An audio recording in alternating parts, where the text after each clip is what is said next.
Hello ನಮಸ್ಕಾರ. ನಾನು ನಿಮ್ಮ ಕರಾಶೆ.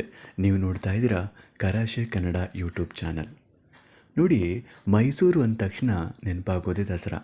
ದಸರಾ ಅಂದ ತಕ್ಷಣವೇ ತಾಯಿ ಚಾಮುಂಡೇಶ್ವರಿ, ಅರಮನೆ, ಜಂಬೂ ಸವಾರಿ, ಆಹಾರ ಮೇಳ, ಪುಷ್ಪ ಪ್ರದರ್ಶನ, ವಸ್ತು ಪ್ರದರ್ಶನ, ಏರ್ ಶೋ, ಡ್ರೋನ್ ಶೋ, ಎಲ್ಲಕ್ಕಿಂತ ಪಂಜಿನ ಕವಾಯತ್ತು, ಲೈಟಿಂಗ್ಸ್ ಎಲ್ಲವೂ ಕೂಡ ನೆನಪಾಗುತ್ತೆ. ಇಂತಹ ದಸರಾ ಉತ್ಸವದ ಬಗ್ಗೆ ಒಂದಷ್ಟು ಮಾಹಿತಿ ತಿಳ್ಕೊಳ್ಳೋದು ಬಹು ಮುಖ್ಯ ಅಂತ ನನಗನ್ನಿಸ್ತು. ಅದಕ್ಕೆ ನಿಮ್ಮೆಲ್ಲರಿಗೂ ಒಂದು ಸ್ವಲ್ಪ ಮಾಹಿತಿ ತಿಳಿಸೋಣ ಅಂತ ಈ ವಿಡಿಯೋ ಮಾಡ್ತಾ ಇದ್ದೀನಿ. ದಸರಾ ಉತ್ಸವ ಪ್ರಾಚೀನ ಕಾಲದಿಂದಲೂ ನವರಾತ್ರಿ ಉತ್ಸವ, ನವರಾತ್ರೋತ್ಸವ, ನವರಾತ್ರಿ ಹಬ್ಬ, ನವರಾತ್ರ ವ್ರತ, ನವರಾತ್ರ ಪರ್ವ, ಮಾರ್ನವಮಿ ಉತ್ಸವ ಎಂಬೆಲ್ಲ ಹೆಸರುಗಳಿಂದ ಕರೆಯಲ್ಪಟ್ಟಿದೆ.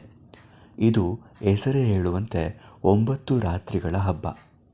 ದೇವಿ ಉಪಾಸನೆ ಇದರ ಪ್ರಮುಖ ಉದ್ದೇಶ. 9 ರಾತ್ರಿ ಮತ್ತು 10 ಹಗಲುಗಳಲ್ಲಿ ಸತತವಾಗಿ ಮಹಾ ತ್ರಿಪುರ ಸುಂದರಿ ದುರ್ಗಾದೇವಿಯ ಪೂಜೆಯನ್ನು ಮಾಡುವ ಪರ್ವವೇ ಈ ನವರಾತ್ರೋತ್ಸವ. ಇದು 9 ರಾತ್ರಿಗಳಲ್ಲಿ ಆಚರಣೆಗೊಂಡು 10ನೆಯ ದಿನ ದಶಮಿಯಂದು ಮುಕ್ತಾಯವಾಗುವುದರಿಂದ ಇದು 10 ದಿನದ ಆಚರಣೆಯ ಉತ್ಸವವಾಗಿದೆ. ಈ ಕಾರಣದಿಂದ ಇದಕ್ಕೆ ದಶಹರ ಎಂಬ ಹೆಸರು ಬಂದಿದೆ.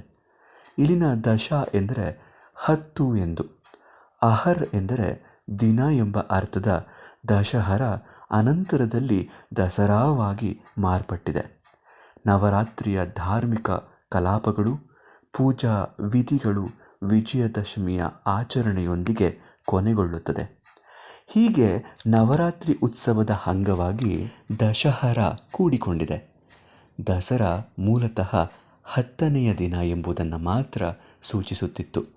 ಈಗ 10 ದಿನಗಳ ಉತ್ಸವ ಆಚರಣೆಗಳನ್ನು ಸೇರಿಸಿ ದಸರಾ ಎಂದು ಕರೆಯಲಾಗ್ತದೆ.